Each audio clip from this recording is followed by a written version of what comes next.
संसार में दुर्बल और दरिद्र होना पाप है। इसकी सजा से कोई बच नहीं सकता। बाज कबूतर पर कभी दया नहीं करता। ये पंक्तियां प्रेमचंद की एक कहानी रियासत का दीवान से ली गई है।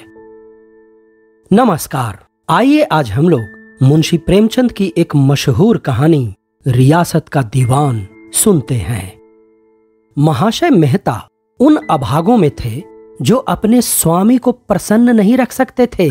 वह दिल से अपना काम करते थे और चाहते थे कि उनकी प्रशंसा हो। वह यह भूल जाते थे कि वह काम के नौकर तो हैं ही, अपने स्वामी के सेवक भी हैं। जब उनके अन्य सहकारी स्वामी के दरबार में हाजिरी देते थे तो वह बेचारे दफ्तर में बैठे कागजों से सिर मारा करते थे। इसका फल यह था कि स्वामी के सेवक तो तरक्कियां पाते थे, पुरस्कार और पारितोषिक उड़ाते थे, और काम के सेवक मेहता किसी न किसी अपराध में निकाल दिए जाते थे। ऐसे कटु अनुभव उन्हें अपने जीवन में कई बार हो चुके थे। इसीलिए अब की जब राजा साहब सतिया ने उन्हें एक अच्छा पद प्रदान किया तो उन्होंने प्रतिज्ञा की कि अब वह भी स्वामी का रुख देखकर काम करेंगे और उनके स्तुति गान में ही भाग्य की परीक्षा करेंगे। और इस प्रतिज्ञा को उन्होंने कुछ इस तरह निभाया कि 2 साल भी न गुजरे थे कि राजा साहब ने उन्हें अपना दीवान बना लिया। एक स्वाधीन राज्य की दीवानी का क्या कहना। वेतन तो 500 मासिक ही था, मगर अख्तियार बड़े लंबे। राय का पर्वत करो या पर्वत से राय, कोई पूछने वाला न था। राजा साहब भोग विलास में पड़े रहते थे। राज्य संचालन का सारा भार मिस्टर मेहता पर था। रियासत के सभी अमले और कर्मचारी दंडवत करते, बड़े बड़े रईस नजराने देते, यहाँ तक कि रानियां भी उनकी खुशामद करती। राजा साहब उग्र प्रकृति के मनुष्य थे, जैसे प्रायः राजे होते हैं। दुर्बलों के सामने शेर, सबलों के सामने भीगी बिल्ली। कभी मिस्टर मेहता को डांट फटकार भी बताते, पर मेहता ने अपनी सफाई में एक शब्द भी मुंह से न निकालने की कसम खा ली थी। सिर झुकाकर सुन लेते। राजा साहब की क्रोधाग्नि ईंधन न पाकर शांत हो जाती। गर्मियों के दिन थे, पॉलिटिकल एजेंट का दौरा था। राज्य में उनके स्वागत की तैयारियां हो रही थीं। राजा साहब ने मेहता को बुलाकर कहा, मैं चाहता हूं साहब बहादुर यहाँ से मेरा कलमा पढ़ते हुए जाएं। मेहता ने सिर झुकाकर विनीत भाव से कहा, चेष्टा तो ऐसी ही कर रहा हूँ अन्नदाता। चेष्टा तो सभी करते हैं, मगर वह चेष्टा कभी सफल नहीं होती। मैं चाहता हूँ तुम दृढ़ता के साथ कहो, ऐसा ही होगा, ऐसा ही होगा अन्नदाता। रुपये की परवाह मत करो, जो हुक्म अन्नदाता। कोई शिकायत ना आए, वरना तुम जानोगे। वह हुजूर को धन्यवाद देते जाएं तो सही। हाँ, मैं यही चाहता हूँ। जान लड़ा दूंगा दीन बंधु। हाँ, अब मुझे संतोष है। इधर तो पॉलिटिकल एजेंट का आगमन था, उधर मेहता का लड़का जयकृष्ण गर्मियों की छुट्टियां मनाने माता पिता के पास आया। किसी विश्वविद्यालय में पढ़ता था। एक बार 1932 में कोई उग्र भाषण करने के जुर्म में 6 महीने की सजा काट चुका था। मिस्टर मेहता की नियुक्ति के बाद जब वह पहली बार आया था तो राजा साहब ने उसे खास तौर पर बुलाया था और उससे जी खोलकर बातें की थी। उसे अपने साथ शिकार खेलने ले गए और नित्य उसके साथ टेनिस खेला करते थे।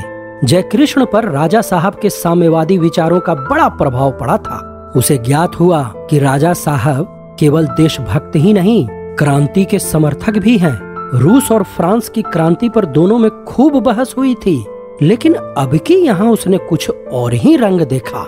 रियासत के हर एक किसान और जमींदार से जबरन चंदा वसूल किया जा रहा था। पुलिस गांव-गांव चंदा उगाहती फिरती थी। रकम दीवान साहब नियत करते थे। वसूल करना पुलिस का काम था। फरियाद की कहीं सुनवाई न थी। चारों ओर त्राही त्राही मची हुई थी। हजारों मजदूर सरकारी इमारतों की सफाई, सजावट और सड़कों की मरम्मत में बेगार कर रहे थे। बनियों से डंडों के जोर से रसद जमा की जा रही थी। जयकृष्ण को आश्चर्य हो रहा था कि यह क्या हो रहा है। राजा साहब के विचार और व्यवहार में इतना अंतर कैसे हो गया। कहीं ऐसा तो नहीं है कि महाराज को इन अत्याचारों की खबर ही ना हो, या उन्होंने जिन तैयारियों का हुक्म दिया हो उनकी तामील में कर्मचारियों ने अपनी कारगुजारी की धुन में यह अनर्थ कर डाला हो। रात भर तो उसने किसी तरह जब्त किया। प्रातः काल उसने मेहता जी से पूछा, आपने राजा साहब को इन अत्याचारों की सूचना नहीं दी? मेहता जी को स्वयं इस अनीति से ग्लानि हो रही थी।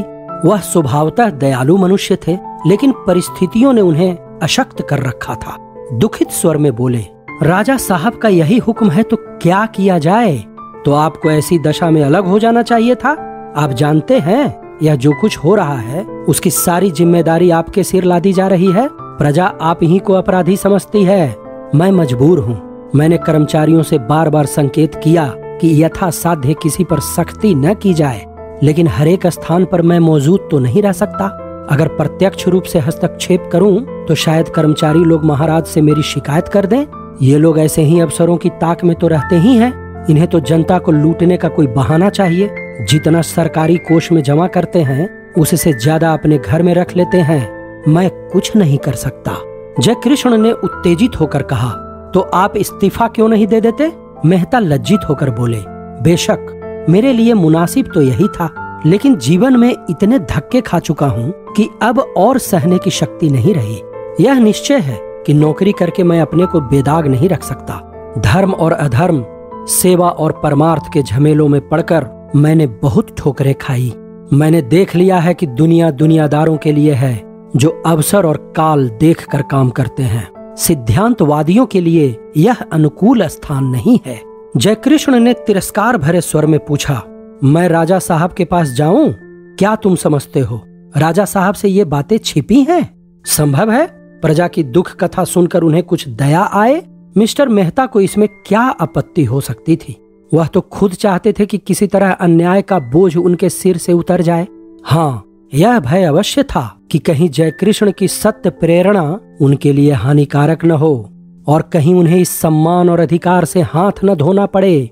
वे बोले, यह ख्याल रखना कि तुम्हारे मुंह से कोई ऐसी बात न निकल जाए जो महाराज को अप्रसन्न कर दे। जयकृष्ण ने उन्हें आश्वासन दिया कि वह ऐसी कोई बात न करेगा। क्या वह इतना नादान है? मगर उसे क्या खबर थी कि आज के महाराज साहब वह नहीं है जो 1 साल पहले थे। या संभव है पॉलिटिकल एजेंट के चले जाने के बाद वह फिर हो जाएं? यह वह न जानता था कि उनके लिए क्रांति और आतंक की चर्चा भी उसी तरह विनोद की वस्तु थी जैसी हत्या, बलात्कार या जाल की वारदातें या रूप के बाजार के आकर्षक समाचार। जब उसने ड्योढ़ी पर पहुंचकर अपनी इत्तला कराई तो मालूम हुआ कि महाराज इस समय अस्वस्थ हैं, लेकिन वह लौट ही रहा था कि महाराज ने उसे बुला भेजा। शायद उससे सिनेमा संसार के ताजे समाचार पूछना चाहते थे। उसके सलाम पर मुस्कुराकर बोले, तुम खूब आए भाई। कहो, एमसीसी का मैच देखा या नहीं? मैं तो इन बखेड़ों में ऐसा फंसा कि जाने की नौबत नहीं आई। अब तो यही दुआ कर रहा हूँ कि किसी तरह एजेंट साहब खुश खुश रुखसत हो जाएं। मैंने जो भाषण लिखवाया है वह जरा तुम भी देख लो। मैंने इन राष्ट्रीय आंदोलनों की खूब खबर ली है और हरिजनों उद्धार पर भी छींटे उड़ा दिए हैं। जयकृष्ण ने अपने आवेश को दबाकर कहा, राष्ट्रीय आंदोलनों की आपने खबर ली, यह अच्छा किया, लेकिन हरिजनों उद्धार को तो सरकार भी पसंद करती है। इसीलिए उसने महात्मा गांधी को रिहा कर दिया और जेल में भी उन्हें इस आंदोलन के संबंध में लिखने, पढ़ने और मिलने जुलने की पूरी स्वाधीनता दे रखी थी। राजा साहब ने तात्विक मुस्कान के साथ कहा, तुम जानते नहीं हो, यह सब प्रदर्शन मात्र है। दिल में सरकार समझती है कि यह भी राजनीतिक आंदोलन है। वह इस रहस्य को बड़े ध्यान से देख रही है। लॉयल्टी में जितना प्रदर्शन करो, चाहे वह औचित्य की सीमा के पार ही क्यों न हो जाए, उसका रंग चोखा ही होता है। उसी तरह जैसे कवियों की विरुदावली से हम फूल उठते हैं, चाहे वह हास्यास्पद ही क्यों न हो। हम ऐसे कवि को खुशामदी समझें, अहमक भी समझ सकते हैं, पर उससे अप्रसन्न नहीं हो सकते। वह हमें जितना ही ऊंचा उठाता है, उतना ही वह हमारी दृष्टि में ऊंचा उठता जाता है। राजा साहब ने अपने भाषण की एक प्रति मेज की दराज से निकालकर जयकृष्ण के सामने रख दी, पर जयकृष्ण के लिए इस भाषण में अब कोई आकर्षण न था। अगर वह सभा चतुर होता तो जाहिरदारी के लिए ही इस भाषण को बड़े ध्यान से पढ़ता, उनके शब्द विन्यास और भावोत्कर्ष की प्रशंसा करता और उसकी तुलना महाराजा, बीकानेर या पटियाला के भाषणों से करता। पर अभी दरबारी दुनिया की रीति नीति से अनभिज्ञ था। जिस चीज को बुरा समझता था उसे बुरा कहता था और जिस चीज को अच्छा समझता था उसे अच्छा कहता था। बुरे को अच्छा और अच्छे को बुरा कहना अभी उसे ना आया था। उसने भाषण पर सरसरी नजर डालकर उसे मेज पर रख दिया और अपनी स्पष्टवादिता का बिगुल फूंकता हुआ बोला, मैं राजनीति के रहस्यों को भला क्या समझ सकता हूँ, लेकिन मेरा ख्याल है कि चाणक्य के ये वंशज इन चालों को खूब समझते हैं और कृत्रिम भावों का उन पर कोई असर नहीं होता, बल्कि इससे आदमी उनकी नजरों में और भी गिर जाता है। अगर एजेंट को मालूम हो जाए कि उसके स्वागत के लिए प्रजा पर कितने जुल्म ढाए जा रहे हैं तो शायद वह यहाँ से प्रसन्न होकर न जाए।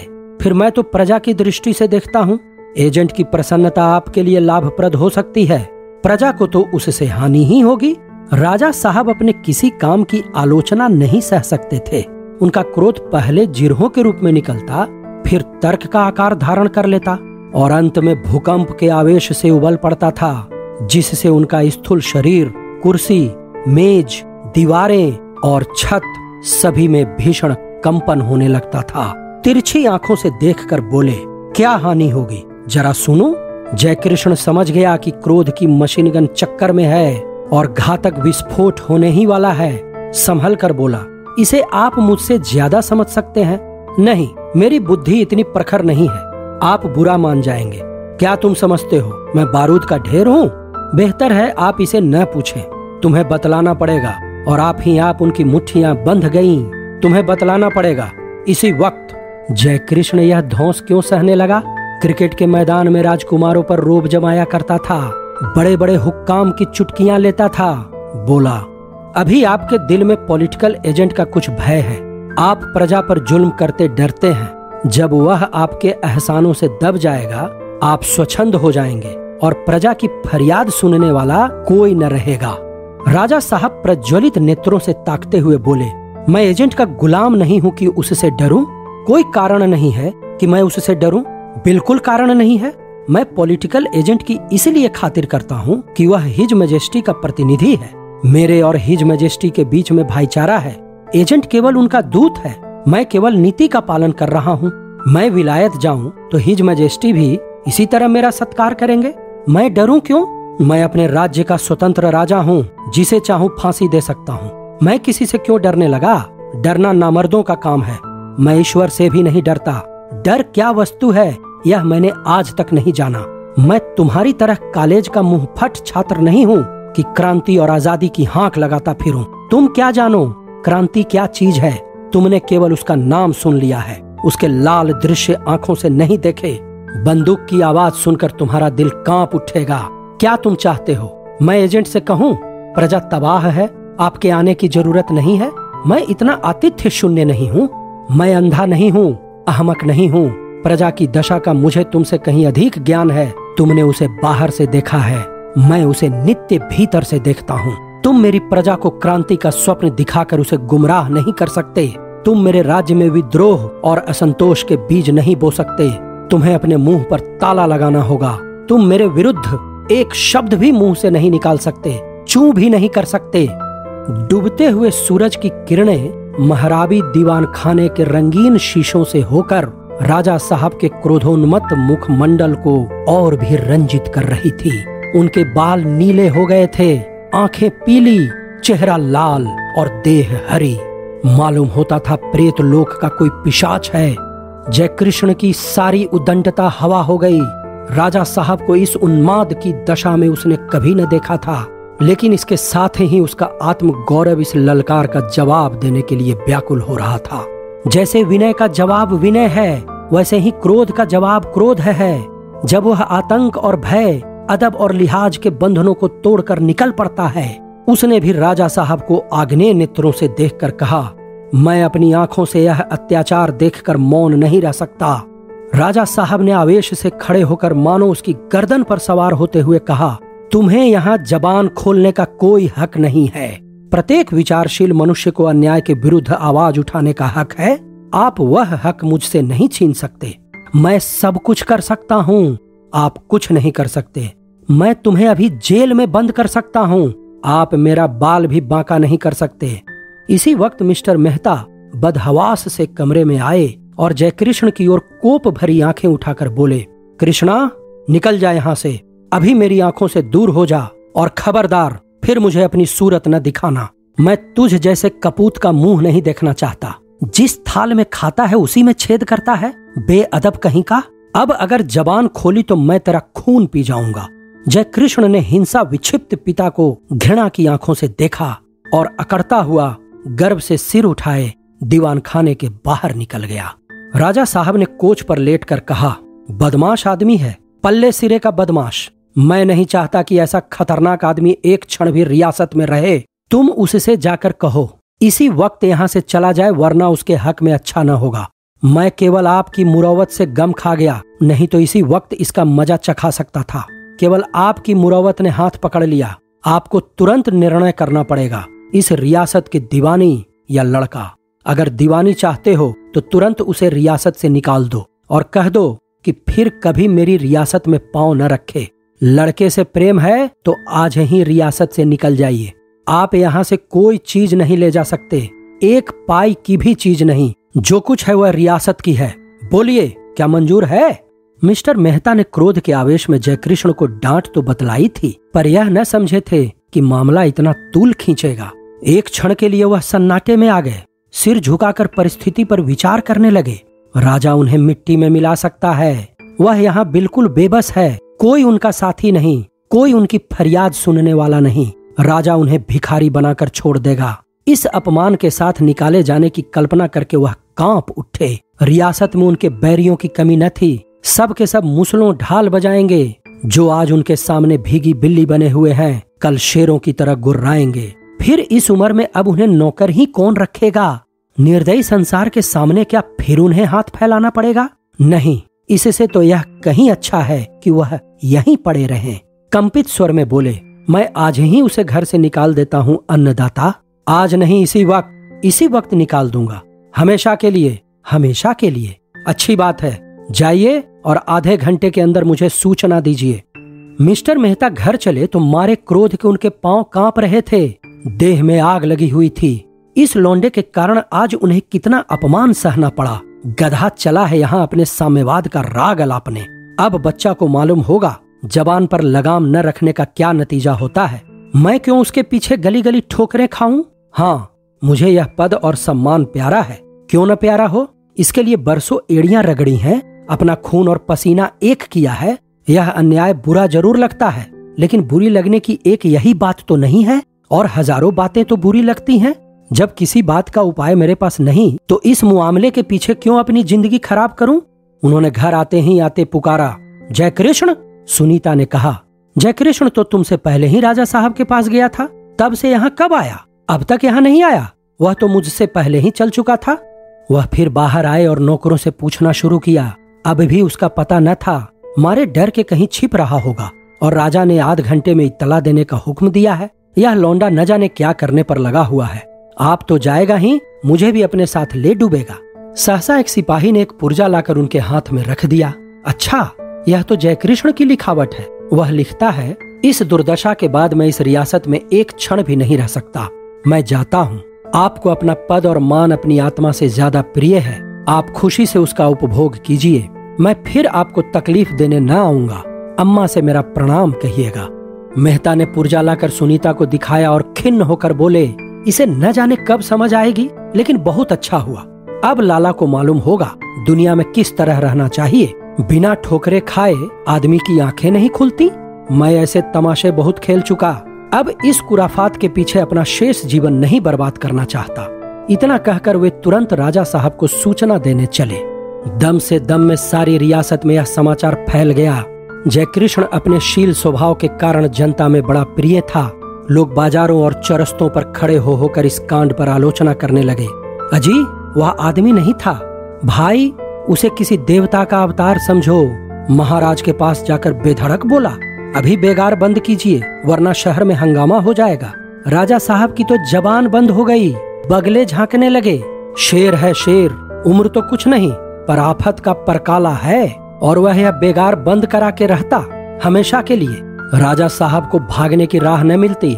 सुना घिघियाने लगे। मुदा इसी बीच में दीवान साहब पहुंच गए और उसे देश निकाले का हुक्म दे दिया। यह हुक्म सुनकर उसकी आंखों में खून उतर आया था। लेकिन बाप का अपमान न किया। ऐसे बाप को तो गोली मार देना चाहिए।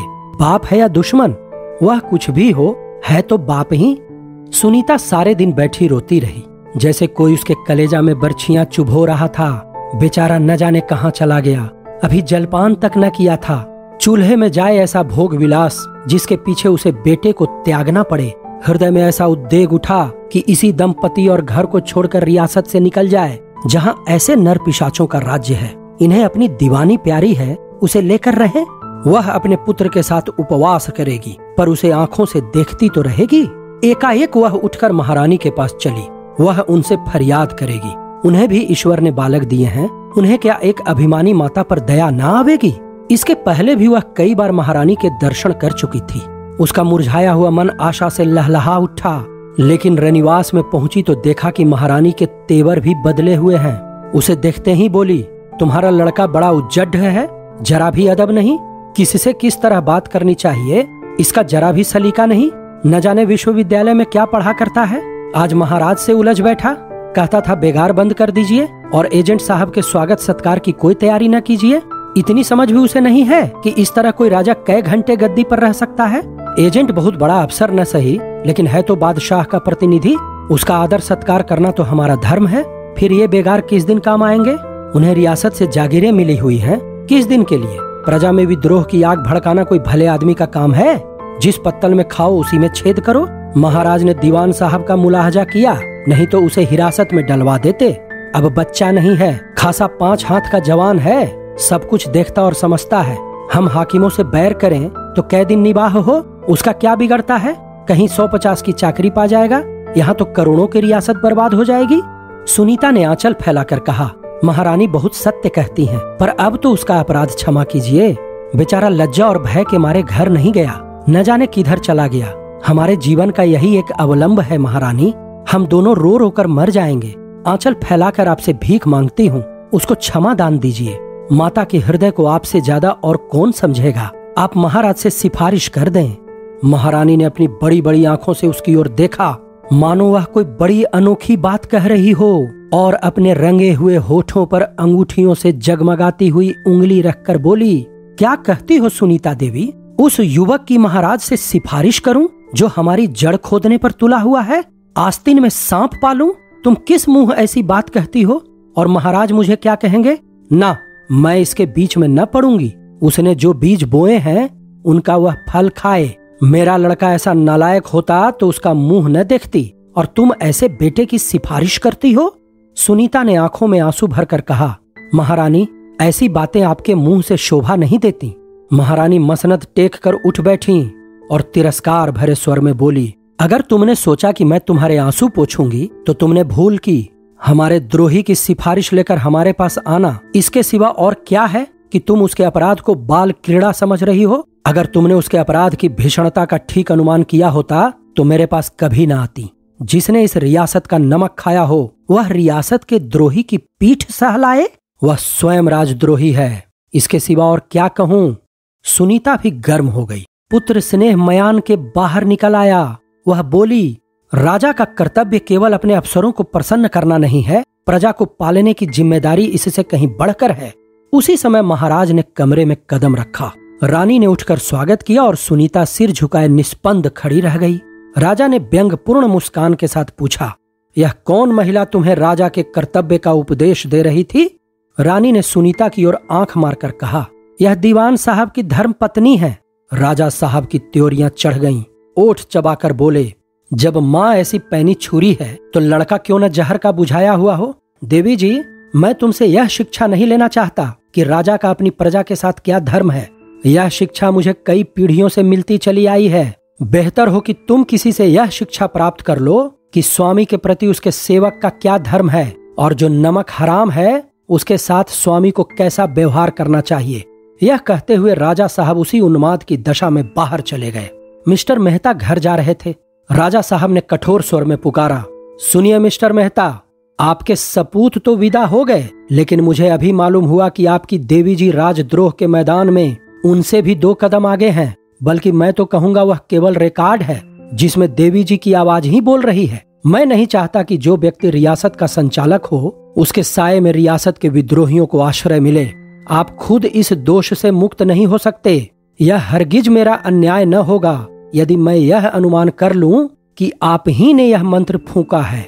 मिस्टर मेहता अपनी स्वामी भक्ति पर यह आक्षेप न सह सके, व्यथित कंठ से बोले, यह तो मैं किस जबान से कहूं कि दीन बंधु इस विषय में मेरे साथ अन्याय कर रहे हैं, लेकिन मैं सर्वथा निर्दोष हूं और मुझे यह देखकर दुख होता है कि मेरी वफादारी पर यूं संदेह किया जा रहा है। वफादारी केवल शब्दों से नहीं होती। मेरा ख्याल है कि मैं उसका प्रमाण दे चुका। नई नई दलीलों के लिए नए नए प्रमाणों की जरूरत है। आपके पुत्र के लिए जो दंड विधान था वही आपकी स्त्री के लिए भी है। मैं इसमें किसी भी तरह का उज्र नहीं चाहता और इसी वक्त इस हुक्म की तामील होनी चाहिए। लेकिन दीनानाथ, मैं एक शब्द भी नहीं सुनना चाहता। मुझे कुछ निवेदन करने की आज्ञा न मिलेगी? बिल्कुल नहीं, यह मेरा आखिरी हुक्म है। मिस्टर मेहता यहाँ से चले तो उन्हें सुनीता पर बेहद गुस्सा आ रहा था। इन सभी को न जाने क्या सनक सवार हो गई है। जय कृष्ण तो खैर बालक है, बेसमझ है। इस बुढ़िया को क्या सूझी? न जाने रानी साहब से जाकर क्या कह आई। किसी को मुझसे हमदर्दी नहीं, सब अपनी अपनी धुन में मस्त हैं। किस मुसीबत से मैं अपनी जिंदगी के दिन काट रहा हूँ यह कोई नहीं समझता। कितनी निराशा और विपत्तियों के बाद यहाँ जरा निश्चिंत हुआ था कि इन सभी ने यह नया तूफान खड़ा कर दिया। न्याय और सत्य का ठेका क्या हम ही ने ले लिया है? यहाँ भी वही हो रहा है जो सारी दुनिया में हो रहा है। कोई नई बात नहीं है। संसार में दुर्बल और दरिद्र होना पाप है। इसकी सजा से कोई बच नहीं सकता। बाज कबूतर पर कभी दया नहीं करता। सत्य और न्याय का समर्थन मनुष्य की सज्जनता और सभ्यता का एक अंग है। बेशक इससे कोई इनकार नहीं कर सकता, लेकिन जिस तरह और सभी प्राणी केवल मुख से इसका समर्थन करते हैं, क्या उसी तरह हम भी नहीं कर सकते? और जिन लोगों का पक्ष लिया जाए वे भी तो कुछ इसका महत्व समझें। आज राजा साहब इन्हीं बेगारों से जरा हंसकर बातें करें तो वे अपने सारे दुखड़े भूल जाएंगे और उल्टे हमारे ही शत्रु बन जाएंगे। शायद सुनीता महारानी के पास जाकर अपने दिल का बुखार निकाल आई है। गधी है, गधी यह नहीं समझती कि दुनिया में किसी तरह मान मर्यादा का निर्वाह करते हुए जिंदगी काट लेना ही हमारा धर्म है। अगर भाग्य में यश और कृति बदी होती तो इस तरह दूसरों की गुलामी क्यों करता? लेकिन समस्या यह है कि इसे भेजूं कहाँ? मैके में कोई है नहीं, मेरे घर में कोई है नहीं। अब मैं इस चिंता में कहाँ तक मरूं? जहाँ जी चाहे जाए, जैसा किया वैसा भोगे। वह इसी क्षोभ और ग्लानि की दशा में घर में गए और सुनीता से बोले, आखिर तुम्हें भी वही पागलपन सूझा जो उस लौंडे को सूझा था? मैं कहता हूँ आखिर तुम्हें कभी समझ आएगी या नहीं? क्या सारे संसार के सुधार का बीड़ा हम ही ने उठाया है? कौन राजा ऐसा है जो अपनी प्रजा पर जुल्म न करता हो, उसके स्वत्वों का अपहरण न करता हो? राजा ही क्यों, हम तुम सभी तो दूसरों पर अन्याय कर रहे हैं। तुम्हें क्या हक है कि तुम दर्जनों खिदमतगार रखो और उन्हें जरा जरा सी बात पर सजा दो? न्याय और सत्य निरर्थक शब्द हैं, जिनकी उपयोगिता इसके सिवा और कुछ नहीं कि बुद्धुओं की गर्दन मारी जाए और समझदारों की वाह वाह हो। तुम और तुम्हारा लड़का उन्हीं बुद्धुओं में है और इसका दंड तुम्हें भोगना पड़ेगा। महाराज का हुक्म है कि तुम 3 घंटे के अंदर रियासत से निकल जाओ, नहीं तो पुलिस आकर तुम्हें निकाल देगी। मैंने तो तय कर लिया है कि राजा साहब की इच्छा के विरुद्ध एक शब्द भी मुंह से न निकालूंगा। न्याय का पक्ष लेकर देख लिया है। हैरानी और अपमान के सिवा और कुछ हाथ न आया। जिनकी हिमायत की थी वे आज भी उसी दशा में हैं, बल्कि उससे भी और बदतर। मैं साफ कहता हूँ कि मैं तुम्हारी उदंडताओं का तावान देने के लिए तैयार नहीं। मैं गुप्त रूप से तुम्हारी सहायता करता रहूंगा, इसके सिवा मैं और कुछ नहीं कर सकता। सुनीता ने गर्व के साथ कहा, मुझे तुम्हारी सहायता की जरूरत नहीं। कहीं भेद खुल जाए तो दीन बंधु तुम्हारे ऊपर कोप का वज्र गिरा दें। तुम्हें अपना पद और सम्मान प्यारा है, उसका आनंद से उपभोग करो। मेरा लड़का और कुछ न कर सकेगा तो पाव भर आटा तो कमा ही लाएगा। मैं भी देखूंगी कि तुम्हारी स्वामी भक्ति कब तक निभती है और कब तक तुम अपनी आत्मा की हत्या करते हो। मेहता ने तिल मिलाकर कहा, क्या तुम चाहती हो कि फिर उसी तरह चारों तरफ ठोकरे खाता फिरूं? सुनीता ने घाव पर नमक छिड़का, नहीं, कदापि नहीं। अब तक तो मैं समझती थी तुम्हें ठोकरे खाने में मजा आता है तथा पद और अधिकार से भी मूल्यवान कोई वस्तु तुम्हारे पास है जिसकी रक्षा के लिए तुम ठोकरे खाना अच्छा समझते हो। अब मालूम हुआ तुम्हें अपना पद अपनी आत्मा से भी प्रिय है। फिर क्यों ठोकरे खाओ? मगर कभी कभी अपना कुशल समाचार तो भेजते रहोगे या राजा साहब की आज्ञा लेनी पड़ेगी? राजा साहब इतने न्याय शून्य हैं कि मेरे पत्र व्यवहार में रोक टोक करें। अच्छा, राजा साहब में इतनी आदमियत है? मुझे तो विश्वास नहीं आता। तुम अभी भी अपनी गलती पर लज्जित नहीं हो? मैंने कोई गलती नहीं की। मैं तो ईश्वर से चाहती हूँ कि जो मैंने आज किया वह बार बार करने का मुझे अवसर मिले। मेहता ने अरुचि के साथ पूछा, तुमने कहाँ जाने का इरादा किया है? जहन्नुम में। गलती आप करती हो, गुस्सा मुझ पर उतारती हो। मैं तुम्हें इतना निर्लज न समझती थी। मैं भी इसी शब्द का तुम्हारे लिए प्रयोग कर सकता हूँ। केवल मुख से, मन से नहीं तुम कर सकते हो। मिस्टर मेहता लज्जित हो गए। जब सुनीता की विदाई का समय आया तो स्त्री पुरुष दोनों खूब रोए और एक तरह से सुनीता ने अपनी भूल स्वीकार कर ली। वास्तव में इन बेकारी के दिनों में मेहता ने जो कुछ किया वही उचित था। बेचारे कहाँ मारे मारे फिरते।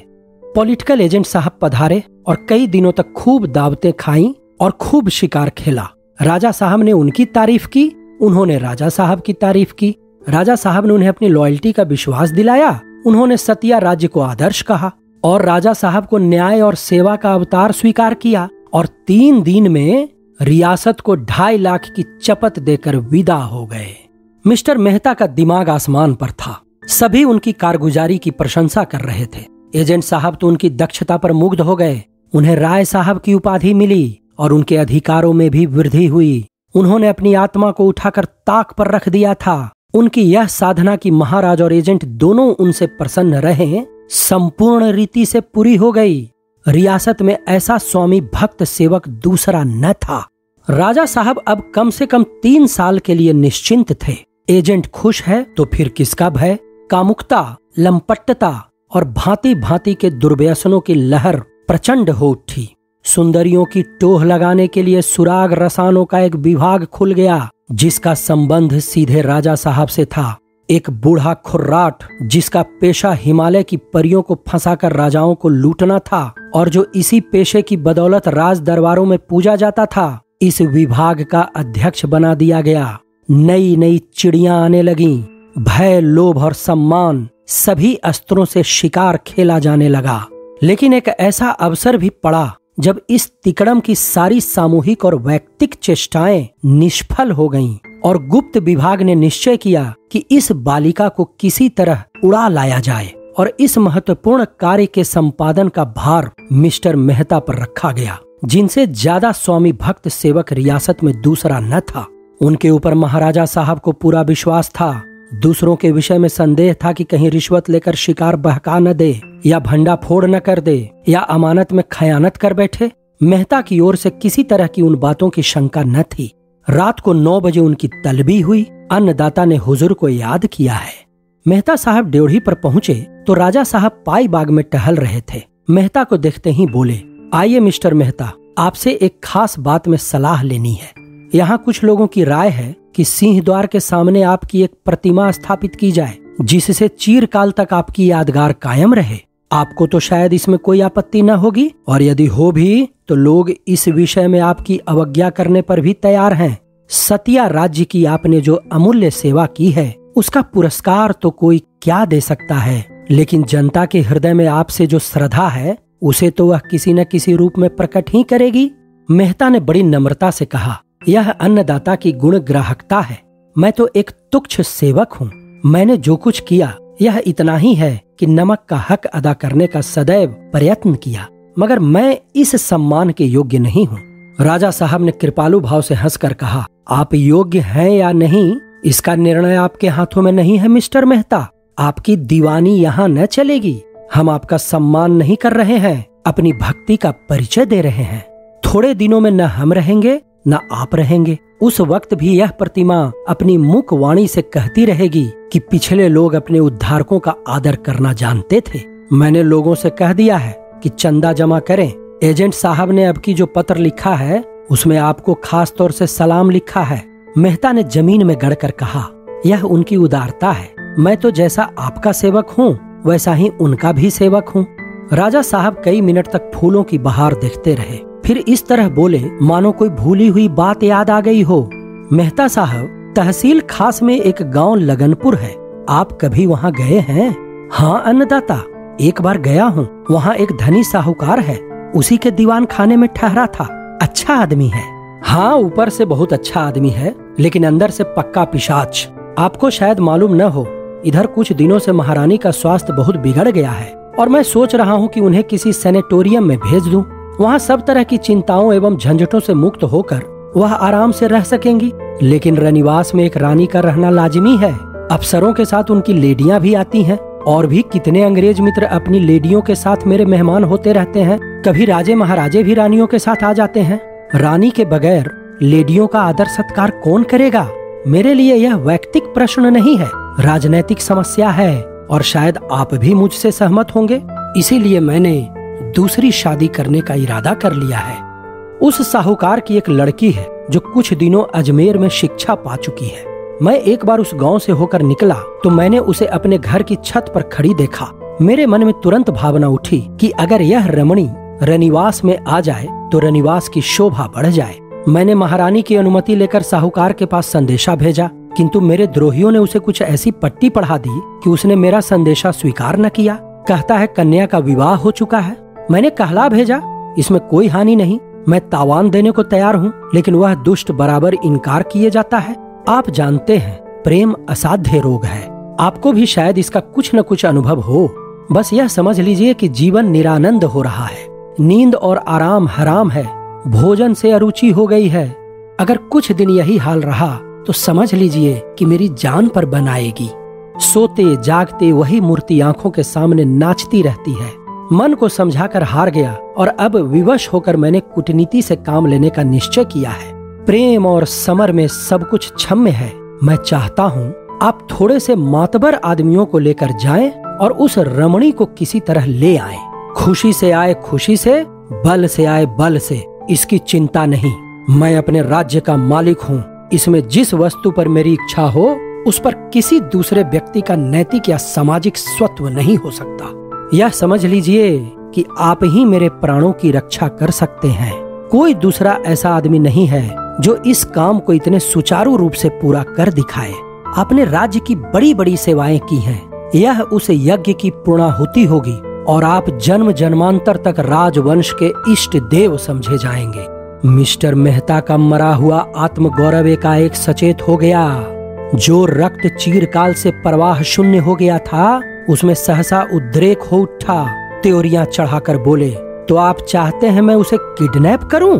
राजा साहब ने उनके तेवर देखकर आग पर पानी डालते हुए कहा, कदापि नहीं मिस्टर मेहता, आप मेरे साथ घोर अन्याय कर रहे हैं।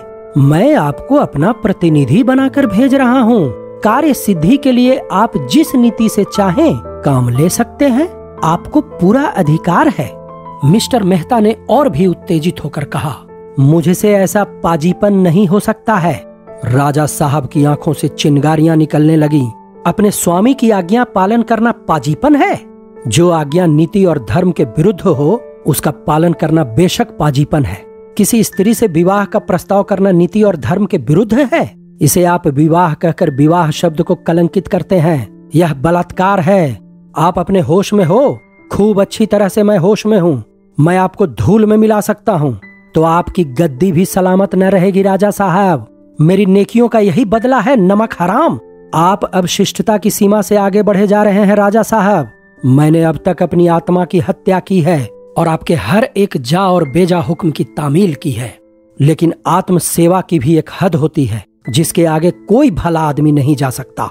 आपका यह कृत्य जघन्य है और इसमें जो व्यक्ति आपका सहायक हो वह इसी योग्य है कि उसकी गर्दन काट ली जाए। मैं ऐसी नौकरी पर लानत भेजता हूँ। यह कहकर मिस्टर मेहता घर आए और रातों रात बोरिया बक्चा समेटकर रियासत से निकल गए। मगर इसके पहले सारा वृत्तांत लिखकर उन्होंने एजेंट के पास भेज दिया।